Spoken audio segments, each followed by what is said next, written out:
Blessings, everyone. Today, Spirit is nudging to share the Archangel and Animal Oracle deck. Because yesterday was the first day of spring in the Northern Hemisphere, where I'm from. There was a gentle reminder to start connecting with nature again. Those of us that have been through winter time, sometimes we have a tendency to hibernate. Or maybe because we have animals that are migrating or they go into seclusion over the winter time. There's not always that connection.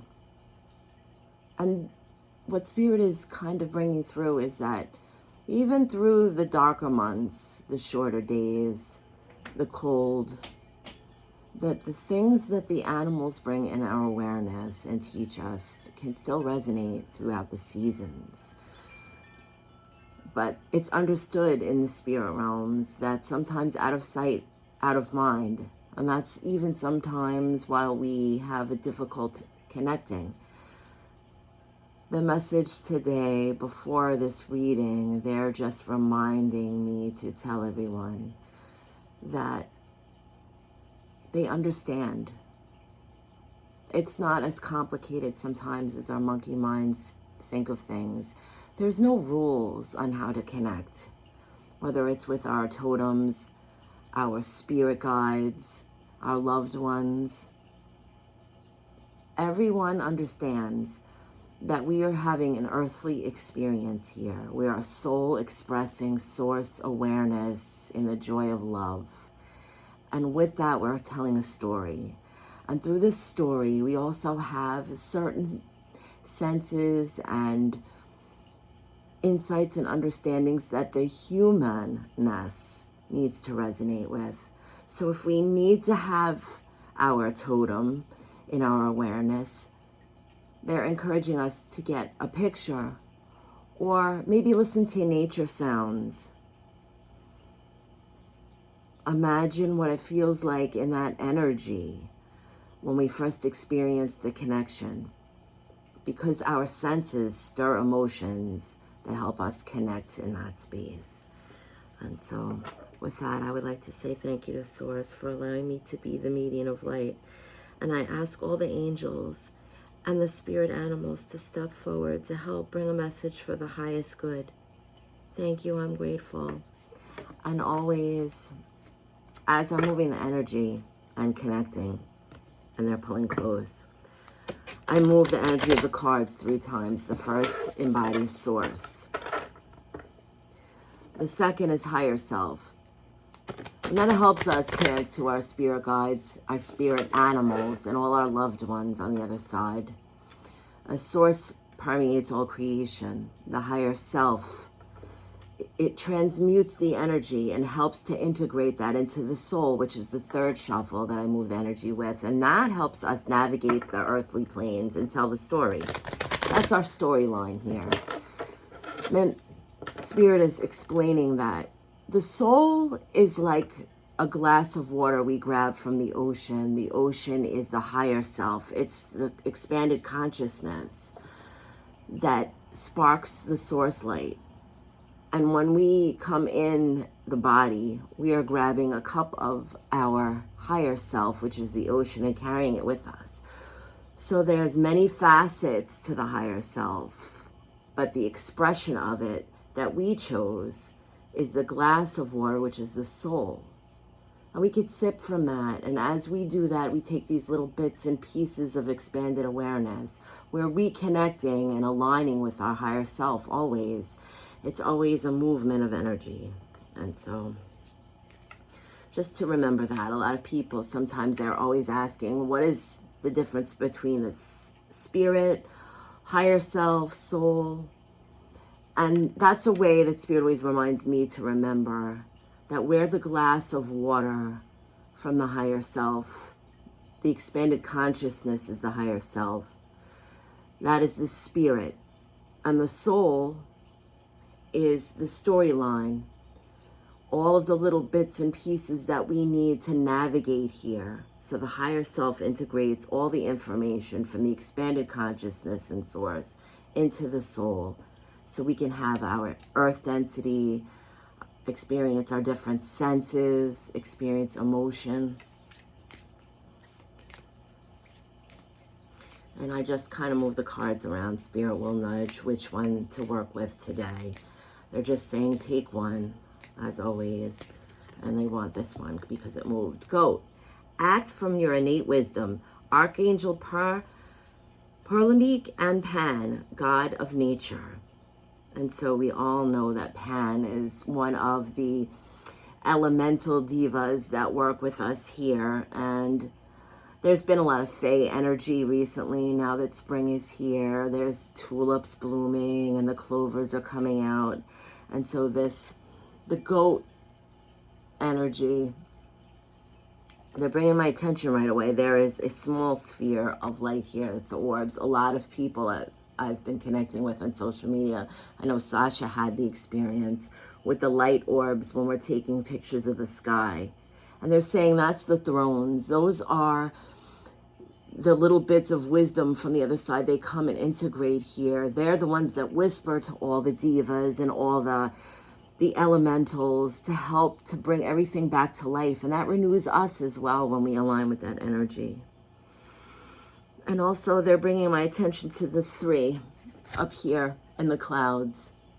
3 is what Spirit explained to me is the Trinity, which is source, higher self, and soul.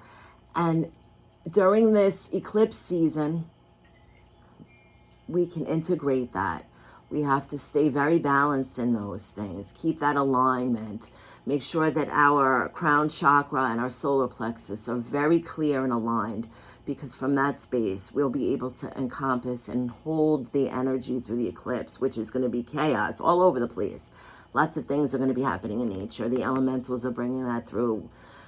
During this time, there's going to be a lot of earth energy that's shifting. So we may see flooding, we may see crazy storms and all the things that our astrology tells us. But they're aware of that on the other side. And we also see the mom goat and the baby goat. They're bringing back my attention to this. This is a time not only where many of us are noticing that the animals are giving birth to the little baby animals, but also, this is the time that we are noticing life and co-creating with Divine Mother ourselves. And this is the time that as the buds come out, I know everybody gets the pollen and starts sneezing, but that's nature's way of gently reminding us by bringing our senses to heightened awareness. This is also a time where we're renewed. We're taking all of the stillness that we went through in the wintertime when we've integrated all our learning and our teaching through the summer, when everything's alive and bright and we're exploring and experiencing. We go through the winter and we sit in that quiet and we contemplate everything that we've experienced and learned. And now spring is the time to put that into action. It's the birthing, it's the renewing, it's the great ovid of light. And so the symbolism their Spirit is saying of the goat and the child is what we hold. We hold that birth. This isn't just a divine feminine energy. The masculine is working on these things as well. They're coming through and they're learning to step forward and co-create with Divine Mother along with the divine feminine. And of course, the golden light, that's the solar plexus light. That's the grand central sun. That is our identity, what we identify with here. When people are saying, who am I? What am I? What am I doing here? All of these questions. This is a beautiful time. Though the eclipse energy, they're saying, is very powerful and will shift a lot of things going on in nature and bring a lot of change.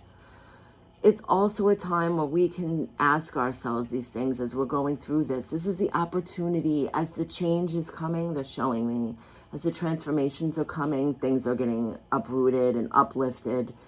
We are getting a chance to start over. This light is the birthing of our new self. And that is co-created whenever we want. It's not just when we take our first breath or our last. But that journey in between is so very important because we're getting these little droplets these little experiences that shift the whole world for us so we can co-create new. If we start with a clean slate, as broken as we may feel sometimes, we're falling apart. That's the beginning. They're bringing the tarot card into my awareness and saying it's the tower moment. This eclipse is going to bring all of that for many of us.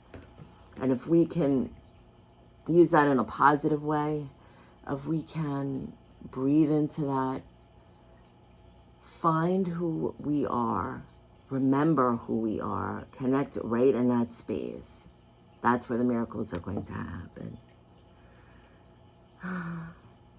It's a beautiful energy.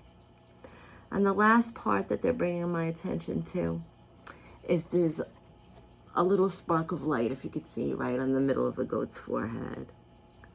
And usually we think of the third eye as the purple color like the back of the card. I know when I'm doing my singing bowls, it's in the note of B, and it's a very high resonance. And they encourage us to work with amethyst crystals during this time to keep the third eye very clear. But recognize, because when we're working with the solar plexus and we have the crown chakra open and we're getting all the downloads and where we are renewing, we are also needing to see things very clear. And because this is appearing like the solar plexus sun, they're saying, make sure that we can see ourselves the same way we do when we're using our abilities, like our psychic abilities and our inner sight. Look at ourselves and each other with the third eye. That helps us to integrate and remember who we are. We're not looking through our eyes in judgment. Even with our heart space sometimes, we're integrating the emotions, and they're saying, we don't need that. When we look at ourselves, we have to see ourselves as Creator does, as Great Spirit, as the universe does, in our perfection. So when we're connecting with our solar plexus and we're integrating these energies from the eclipse, use this beautiful light. Imagine it as a golden, pulsing, open, flaming light. And connect that. Let the third eye acknowledge the solar plexus for who we really are. And so they're pulling their energy back. I thank you for allowing me to share this message with you. So just, you may see, I don't know how many people are going to get to see a goat around today, but whether it's out in your travels, maybe you're going out and to a farm, or you're watching movies, you're on the internet, could be on a billboard somewhere. It doesn't matter. You may find that you being pulled and seeing images of goats or farm animals, and that's the key. Spirit's really nudging. This message is for you, and to use the eclipse energy, clear out the solar plexus, and ground in self. Many blessings, everyone. Much love.